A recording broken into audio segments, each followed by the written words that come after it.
Welcome into Outkick the Show. I am your fearless leader, Clay Travis. I hope all of you are having fantastic Tuesdays, wherever you may be across this great country or this great land. We got a lot to get to.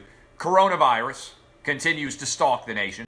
The Olympics have been officially postponed until next year. Cam Newton is a free agent at the age of 31. The Rams debuted a new logo that was not well received by Twitter, and stocks soaring as we talk. I hope that you guys listened to me when I said, bet on America, bet on capitalism. The coronavirus is a blip. We are going to dominate going forward. All right? All of that to get to. Appreciate you guys hanging out with us. Let's start with the coronavirus. I watched all 2 hours of the White House press conference yesterday. I thought that Dr. Birx, B-I-R-X, was phenomenal. I thought Donald Trump did a good job of making the case that at some point in time, we can't just carpet bomb the coronavirus. We need to strategically attack it. And this is a growing opinion that I have been sharing for some time. I want to give props to Thomas Friedman of the New York Times, also the Yale economist who wrote a big piece going into the weekend about the necessity of being smart in the way that the coronavirus is attacked.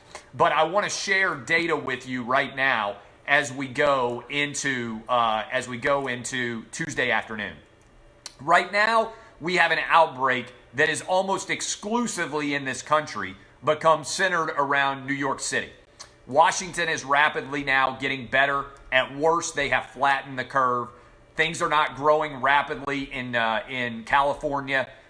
New Orleans may have an issue thanks to Mardi Gras. But right now in New York City, there are 26,000 cases that have been confirmed in New York State, I should say. 26,000 cases in New York State, almost all of them centered around New York City. What's important to note about this is right now there are only 210 deaths.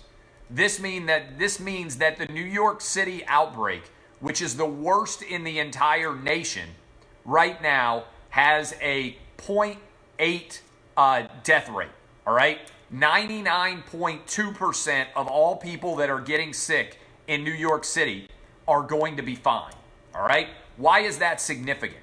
Because if you recall, I've written and talked a lot about this. We have a massive amount of undercount that is going on in terms of the number of people that have this virus. If 0.8% of people are dying of the coronavirus, that means that's the people that we know who are testing positive. And that form and that number of overall that are testing positive is a small fraction of the total number that exists elsewhere, right, in the region. So when we talk about a 0.8% death rate in New York City, which, by the way, corresponds nearly identically to what happened in South Korea, we're missing likely tens of thousands of people who have a illness that is either not noticeable, like Kevin Durant or Donovan Mitchell, or that virus is so minor to them that they think that they have a cold or a flu and they just stay home, which is good advice if you feel sick, right? Dr. Birx said right now, when they are testing people in New York, in that area, 28% of all people are testing positive, which is triple the rate of people who feel ill anywhere else in the country. She said as a result, that is why there is likely to have been this virus circulating in New York City for a long time before we even knew it was there. In fact, one of the first patients, patient 0, spent 4 days. He was a lawyer from New Rochelle. He spent 4 days in the hospital before they realized that he was actually ill. There are probably many other people that also were ill before they realized that the coronavirus was there. Why does this matter? It means, first of all, let's give props to the nurses, to the doctors, to the hospital orderlies, to everybody who is right now working in New York City. But it means that the likelihood is that the death rate on the coronavirus is way below 0.8. In other words, follow me along here. We're only using as a denominator the people that we know have this illness. And we are missing out on everyone else who may be sick but is not ill enough to need to go get treatment, and people like Kevin Durant who are so healthy that they don't even know that they've ever become sick. Meaning that the death rate that was forecast for the coronavirus, that 3 or 4% number that was out there from Wuhan, China, is not accurate. At least not in a first world country with top level discussions. This is important. The denominator matters in a really, really, really big way here if you are going to figure out what the percentage of people that become ill are in danger of. Okay? And so I believe what in the grand scheme of things matters here is if we're going to have intelligent policy perspectives that we are going to share, we need to know what the death rate is so we can determine what prescriptions make sense and which are too punitive for the overall economy. And I think that's what we're trying to get right now. Okay? We are trying to figure out what is the best way to take care of people who are in danger, the elderly, those with suppressed immune systems, and what is the best way to take care of people who need to go out and be earning a living to keep the economy rolling so that we don't lose tens of millions of jobs. It's a stat for you. We talk a lot about health associated with the coronavirus and mortality and death and everything else. What we don't talk about enough, I don't believe, is unemployment brings all sorts of health issues as well. Depression. It brings all sorts of suicide as soars. It brings, when we have the quarantine going on, the state of Nashville, and the city of Nashville in the state of Tennessee said that overall domestic violence complaints were up 55% since the quarantine began. Child abuse, domestic abuse, crime in general, all of it soars. If you read the book, The Big Short, or if you watch the movie, The Big Short, there is a line in there where they say every time that the unemployment index goes up by a point, 40,000 more people die. Okay? These are real numbers. And remember, we're not stopping heart disease. We're not stopping cancer. All of these other illnesses which kill people are out there as well.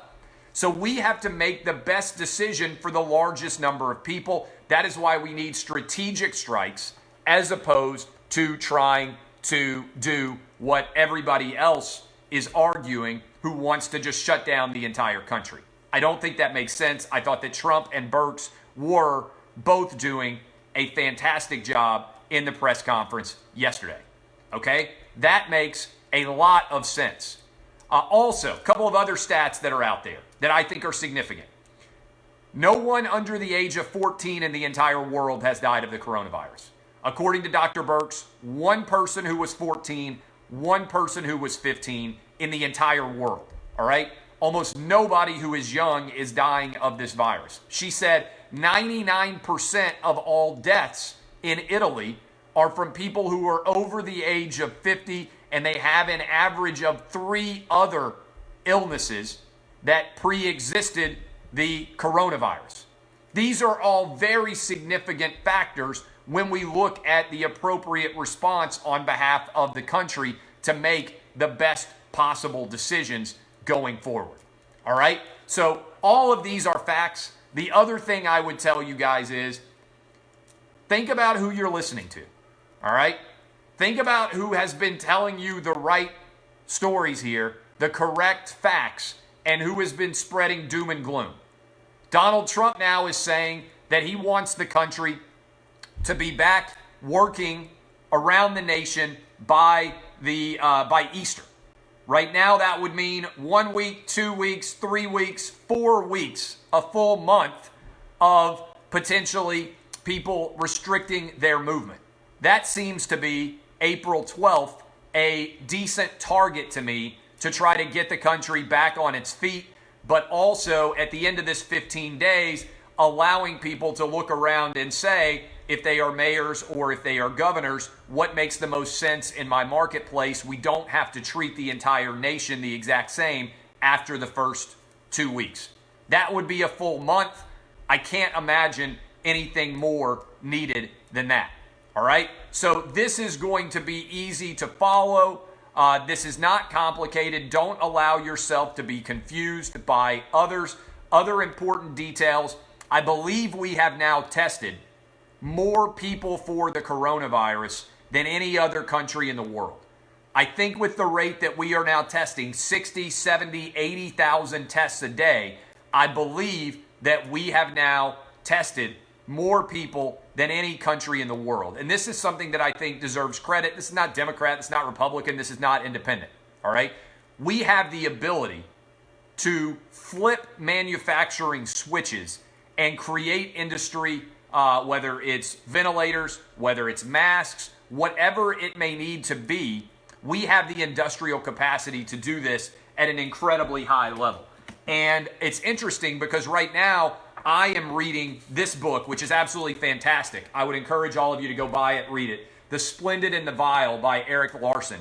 It's a book about the first year of Winston Churchill's prime ministership as the Battle of Britain was raging and the Nazis were attacking in England.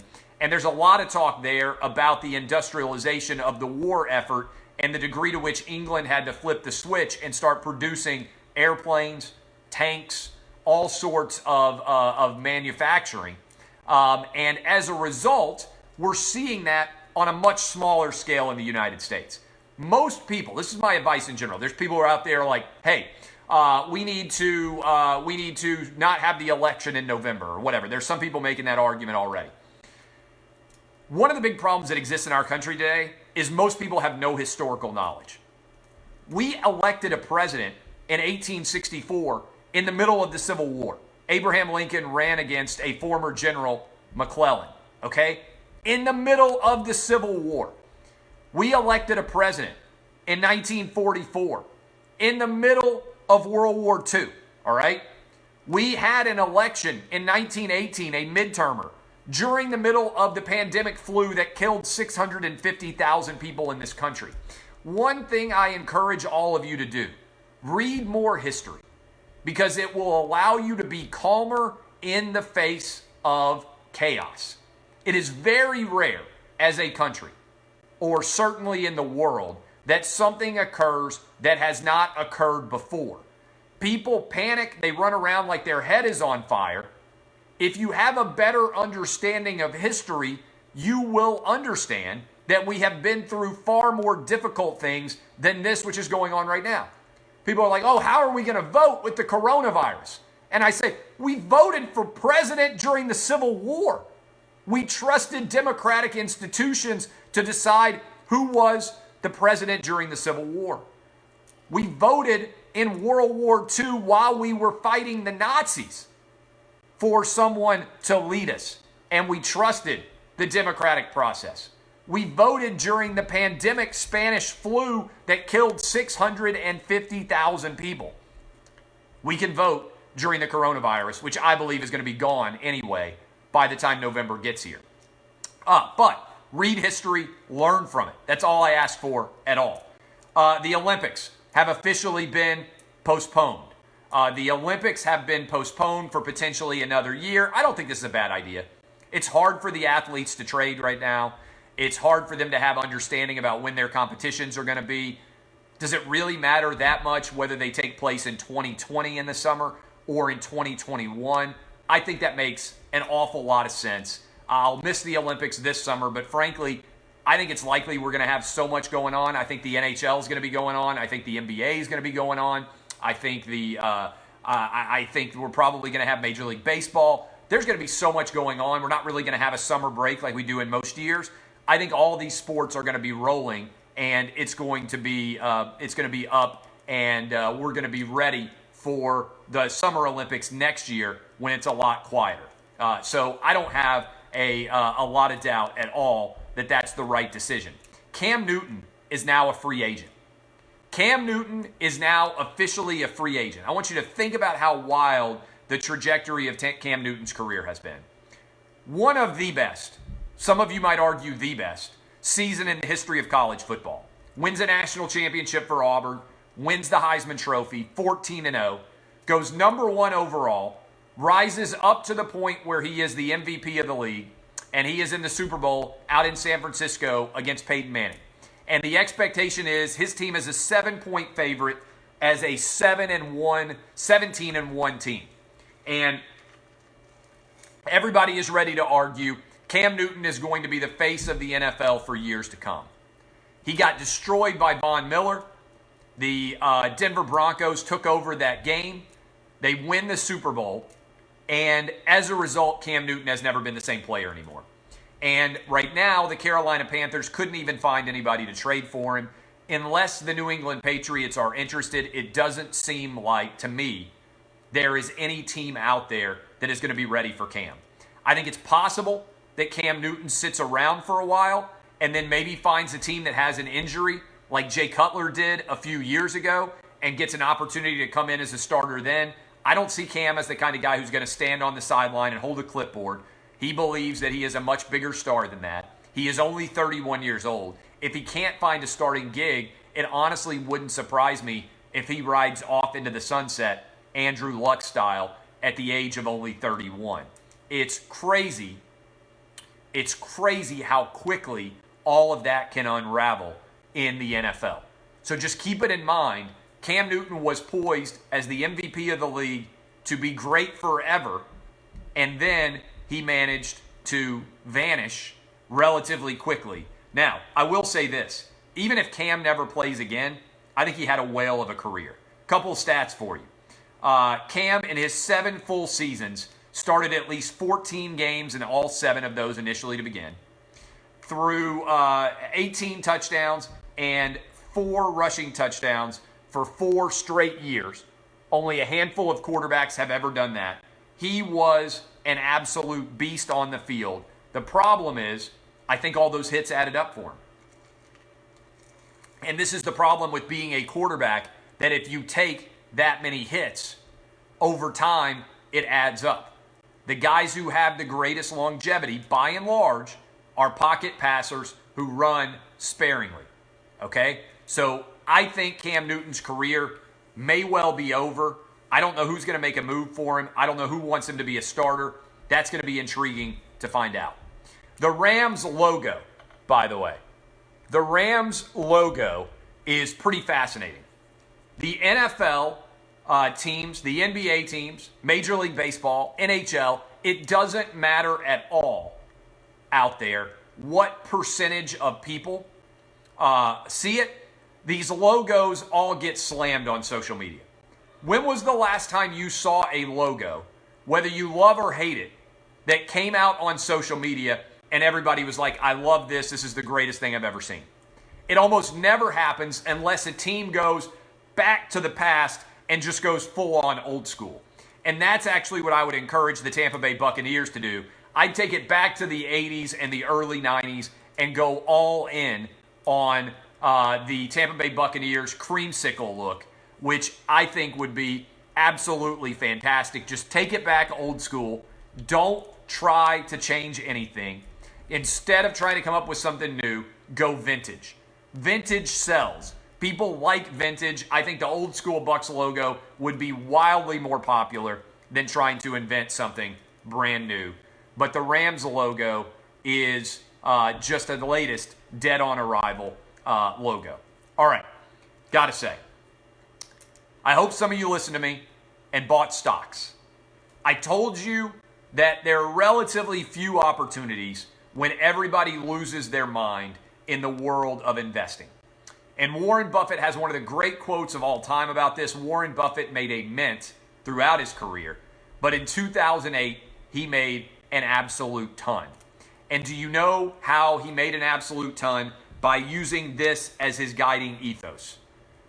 Be greedy when everyone else is fearful. Be fearful when everyone else is greedy. This is one of the most fear-laden stock markets I have ever seen in my life. And I told you on Friday that I went in big. I went in big again on Monday. I have been buying stocks like crazy, sports gambling stocks in particular. Guys, I have tripled my money on Penn in no time. Stock went all the way under $4. I bought it at $4.20. What is it at now? Like 13? I mean, boom, and it soared, right? I told you sports gambling was not going to die. Now, I didn't just buy one stock. I went out and bought all of the sports gambling stocks, all of the gambling stocks in general, because Vegas is shut down right now. Gambling is not going to end. Eventually, we're going to come through on the other side of the coronavirus. We are going to triumph over it. It's not going to defeat us, not going to kill us all. And people are still going to want to do what? Gamble regularly and gamble on sports. And so I got to tell you, beyond a shadow of a doubt, we have made a ton of money if you listen to me. Hold your stocks long term. Over time, you are going to actually absolutely dominate. And I hope you listen to me. I hope that you made a great living. And I hope that all of my foes out there understand. You know one thing that's important in life? I just had to wipe out a few people. You know one thing that I think is important for everybody out there listening or watching right now to recognize? Your critics are rarely, if ever, more successful than you are. And that's a lesson I wish I had known when I was 15 years old. I wish I had known it when I was 20. But I have learned it through my life as I do what I do. There is almost no one out there at all who is more successful than you, who will obsess over what you do on a day-to-day basis.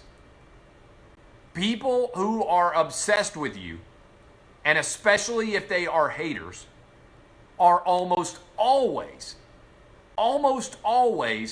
infinitely less successful than the people that they criticize. And if you notice, I almost never criticize anybody in sports media. It's because I don't really think anybody in sports media is better at what they do than I am. Radio, TV, this show, running a website, I don't think anybody is. I think I'm literally the best at what I do. Doesn't mean necessarily that I am, but I believe that I am. And so as a result, think about it. Think about it a lot. How often does it happen that you get criticized by people who are more successful than you are? Almost never. It's a good life lesson that I wish I had learned it at a younger age. A lot of people chirp at me all the time. Every now and then I'll walk up like we're in a cafeteria inside of a prison and you got a shiva man just to let it be known, hey, I can still do it. But I got people chirping at me all day long. If I go into my verified tab, you'd be amazed how many dudes with no audience spend their entire day going over every single thing that I do. First, I wish they had bigger audiences. I wish my critics were more successful because it would make me more successful because it's great free advertising. But if you allow your critic to in any way control what you do, then you have allowed yourself to be owned by someone probably less successful and probably dumber than you are. It's good advice. Doesn't matter what you do. You don't have to be a public figure like me. You can sell cars for a living. You can be going to grad school. You can be working at the grocery store. It's good advice all around. You almost never see a critic who is more successful than the person that they are criticizing. Criticism is by and large an attempt by the critic to pull himself up or herself up to a higher level. This is, beyond a shadow of a doubt, easy to follow. And it is also why I am wildly successful. Because if you focus on people who are not as successful as you, you don't end up where you should. Makes a lot of sense, and it's great advice beyond a shadow of a doubt. And people think, this is also entertaining, people think that they get to me sometimes when they send, like you've seen me sharing a couple of emails here recently. I am wildly entertained by people who hate me. I mean, genuinely wildly entertained. The best things that people could do who hate me is just shut up and never talk about me. And yet, do you know what happens all the time? They go and they can't deal with it. I am so inside their skull that they just can't manage to avoid commenting on what I do. And then they go way over the top, and I absolutely love it. So, kisses to all of you. That's good advice from me to you. We're going to kick Corona's ass, the coronavirus's ass, not the beers. We are also going to continue to roar because we are America, and we win time after time after time. If you doubt me, go read a history book for once in your life. DBAP, unless you need to SBAP. I am Clay Travis. This has been Outkick the Show. Kisses. Love you. Thank you, Facebook.